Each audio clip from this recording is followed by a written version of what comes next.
Cachorro fans, it is time for another Godzilla video, sort of. Monarch Legacy of Monsters just debuted on Apple Plus. They dropped the first 2 episodes. So let's talk about it. So trying this a little differently. We'll see if this is one video or 2 at the run. So I just watched episode 1. Came to record the video. Then I'm going to watch episode 2, and then I'll record a video for episode 2. Depending on how long this goes, I might put them together or I might keep them separate. Alright, so it opens up. We get John Goodman's character from Kong Sky Island. He's recording a video for someone. And he gets attacked by one of the spider monsters that was on Sky Island. He's running from it. He runs to this coast.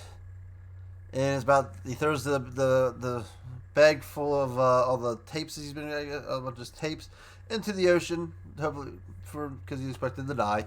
And then all of a sudden, this crab monster comes out of the ground and starts fighting with the spider. And then they both kind of tumble over top of him into the water, and as the package runs away. When this is supposed to happen to Call Sky Island, I am not sure. I'd have to go back and watch that movie to see if there was a period of time where he was off by himself. I don't recall off the top of my head. So I need to probably go back and rewatch that movie to see where I think this may have happened. So one thing that's definitely going to be evident in this show is there's a lot of time jumping around to keep track of here. So from there, we jump to a Asian American woman who's on a flight to Tokyo, and you can see this is post San Francisco, so they have special things. Totally spoilers, by the way. So I guess I forgot to mention that. So she's going to Tokyo. And you see all this new Godzilla evacuation stuff, so they're all ready for Gojira. And you start getting these little PTSD kind of flashbacks to her on the Golden Gate Bridge when Godzilla first arrives in San Francisco. I think some of this is mostly in the trailer. So this is where we're getting our Godzilla scenes, and really well done, adding them in this, with the scenes there. So it's cool. So you're getting to kind of see that her different timelines to her. And maybe I should, I guess, show's really cool so far. I really liked it. So this first episode was really interesting and different. Trying to keep track of the characters. So what happens after? So do we get our next group of characters? I don't think we get the next one. So she, apparently her father's died, and she's coming because he had some stuff in Tokyo that they found, and she's going to do it. So she finds the key to the door, goes in, finds all these pictures and stuff. All of a sudden, she finds 2 people there. Apparently, the dad had another wife and a son.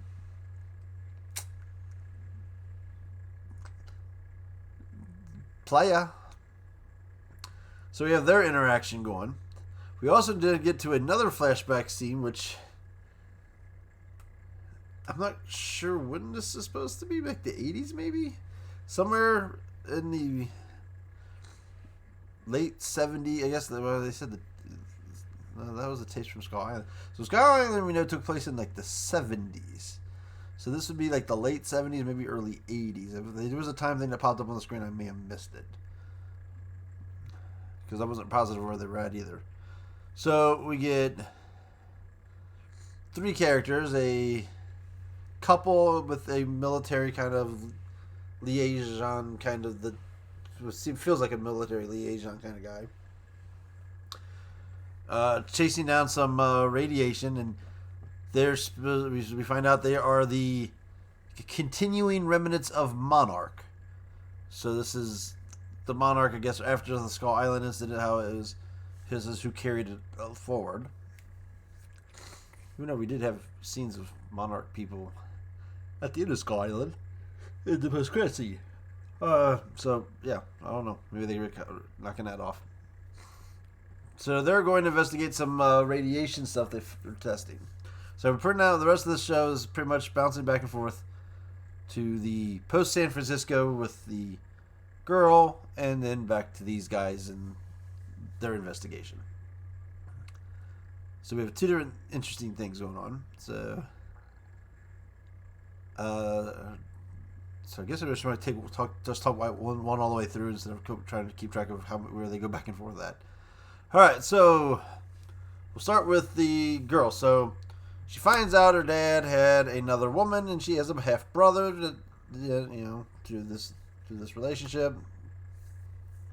So she kind of expands it out on it and thinks her dad's starts taking off, and as she's taking off, the Gojira alert system goes off.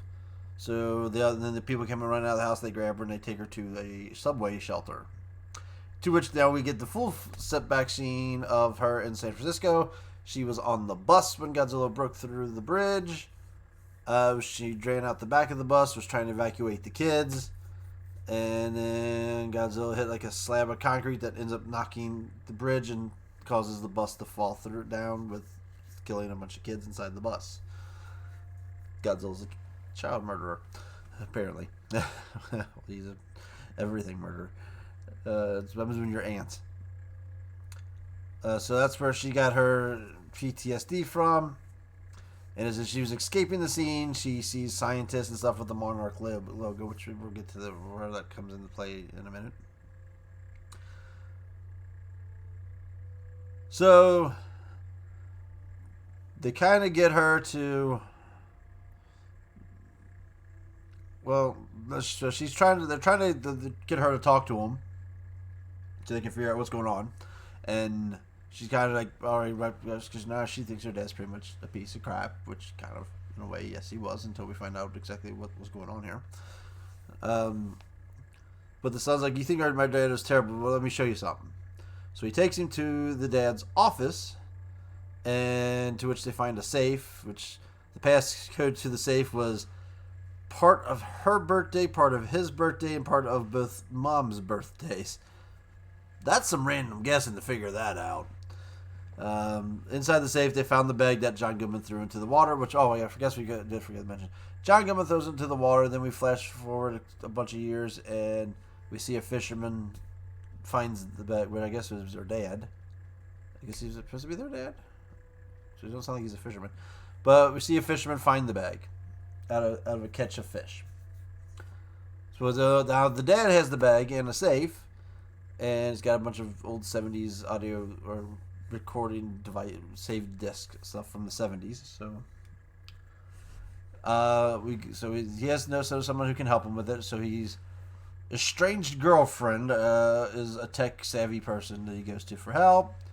They start uncovering, be able to encrypt some of it, which sets off an alert at our current Monarch station that someone is accessing these old Monarch stuff. But so they access that, they find a bunch of stuff, and one of them they find there was a picture of Bigfoot and stuff like that. So they see, and then one of them was a picture of a woman and a giant footprint. The woman just happens to be the woman that's in the other group, who was investigating some radiation. It's her grandmother, both of their grandmothers. So let's go to the other storyline. The other storyline is they're investigating this. They run into a person out in the woods who's not wearing any protection stuff, and he says, "Oh, this contamination's it's fake." So they get to what's supposed to be ground zero, and there's zero contamination here. So they're either it's wasn't there or something. He mentions about something eating it, like a Muto. It was known like the Mutos did in 2014. So apparently they would be aware that Mutos like this stuff. The Japanese thing shouldn't have happened yet. The one where Bryan Cranston lost his wife. That would have not have happened yet. So yeah, so they are aware of some of these organisms like radiation. So they find inside of one thing there's a big underground inlet with a bunch of orange eggs. Decide to go down and get a closer look to get a sample. They find out the ground's very unstable and stuff starts caving in and the eggs hatch and these insect creatures start coming at them. As they're trying to climb up the ropes, they're doing the whole like World War Z zombie thing, climbing on top of each other, get higher and higher, and they end up get a hold of the girl, wrapping around the mom, not mother, but the grandma. So wrapping all around her to the point where she's becoming too heavy for her significant other to hold on to her. So she then falls. The rope comes out of his hands, and she ends up falling back into the darkness. And that's where that episode ends. So, nice little cliffhanger ending. So we gotta go find out. So I'm gonna go find out what happens there in a second. I don't think they thought so. So we have the reveal that she's the grandma of these people. I don't think she's dead. So maybe the insects don't want to eat her.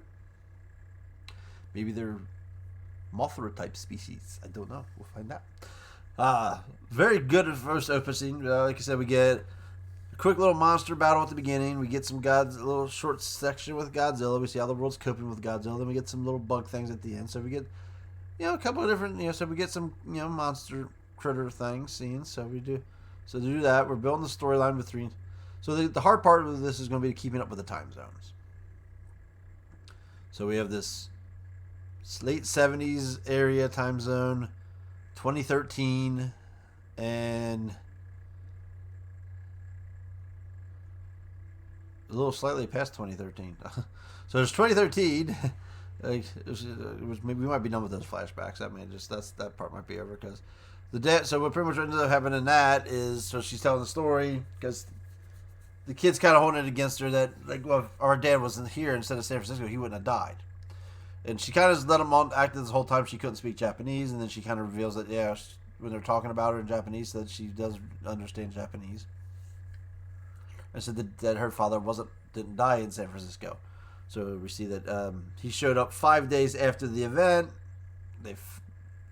Runs into her, gives her some bus tickets, and tells her there's a hotel in her mom's name in Reno. But he can't stick around. He's got to take off for some unknown reasons. So he's apparently up to something. Maybe he's on the Bryan Cranston team there. Just researching stuff. Who knows? Then she reveals that what happened to the father was he was on a plane that in Alaska that disappeared. So he might actually be alive for all we know. So the dad might actually end up showing up here. So I think, actually, I'm going to say it right. I think the dad is alive. I'm going to call that my prediction right now is the dad is alive. So they said the plane went missing. No wreckage was found. No body. It's just vamoosed. So I'm calling it now. He's alive. He will show up later in this season. That would be the big reveal. Maybe I don't know if they'll go that far or not. But the dad's alive. I can guarantee it. Obviously, in the people with the attacked by the bugs, that's obviously one of the Russells. So that's the unique character that's being played by a father and son combo. Son's play Kurt Russell's playing the current day version of the character, and his son's playing the one from back in this time zone. So we've met that character now. He's the military kind of liaison guy. I can't remember the names of any of these characters yet because I only watched the episode one time. So give me a break. But the special effects look really good so far. So they didn't go cheap on that. So start off, so it's very good, a very interesting show. This first episode is you got some good monster scenes, you get some good world building stuff here. So yeah.